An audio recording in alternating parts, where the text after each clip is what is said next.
Thank you very much. Yes, UNICEF's programs for 2025 are defined by the situation of women, girls, and boys right across the country. We're very lucky that we have the multi-indicator cluster survey, which came out at the end of 2023 to inform our plans for 25 and then 2026.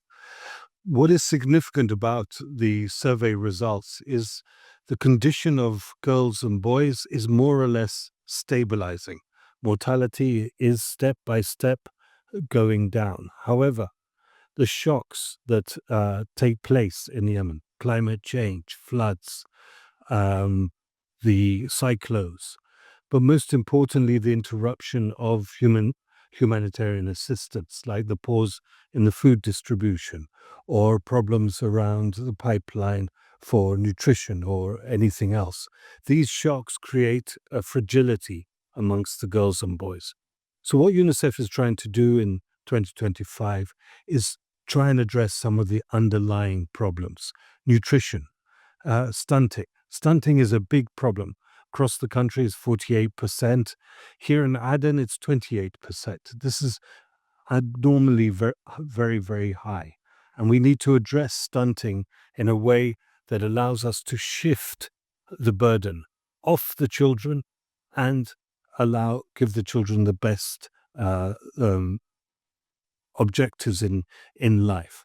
So one of the things we're trying to do is look at intensifying our work around prevention to see how we can shift those stunting figures and help children in life. The other one is the out-of-school children. 4.5 million children are out of school. That's roughly 25% of all children are out of school. The impact of that in 5 and 10 years' time is going to be dramatic for Yemen.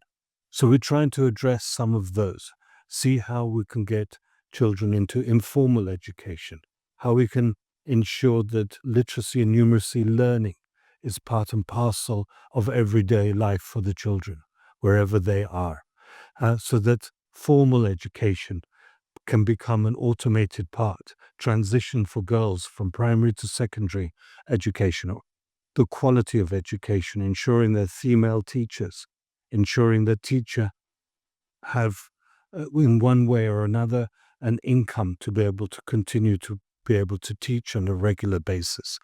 All of these factors are critical at this stage. And then finally, I think with all our programs, whether health, whether water and sanitation, whether child protection, is looking at sustainability, looking at how we invest today, but it will continue tomorrow. Health financing, looking at water and sanitation. I've just now come from a water station where the water, we're increasing the regularity, the quality, and the availability of water into the communities here in Aden. But then charging the people for that water so that the authorities can have money to continue to invest in the water infrastructure for the country. So it becomes a sustainable water system. We're looking at climate change and how to ensure that we can sustain the amount of water that people use and drink, but at the same time doesn't reduce the water table to an extent that a place like Aden, where there's scarcity of water, can be sustained. In protection, how children get the best deal for their lives. The most important to me is their unique identity, birth registration. How can we move Yemen into a situation where the potential for universal birth registration is there? All of these factors, bringing them together to help women, girls, and boys today for tomorrow, so that they have a future that they can aspire towards. Thank you very much.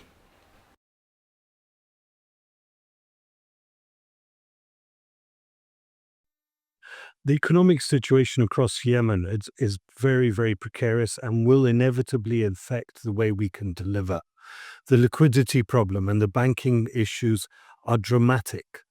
On top of that, designation as FTO will come in. That also is going to affect the way that we work. All of this, we're trying to prepare for a more turbulent financial situation in 2025 through one, diversifying the number of banks that we can use, two, using money dealers to be able to distribute money as much as is possible. But I think three, and the most importantly, is working with the international community to try and minimize the impact of liquidity on the people of Yemen, but also on our ability to be able to continue to transaction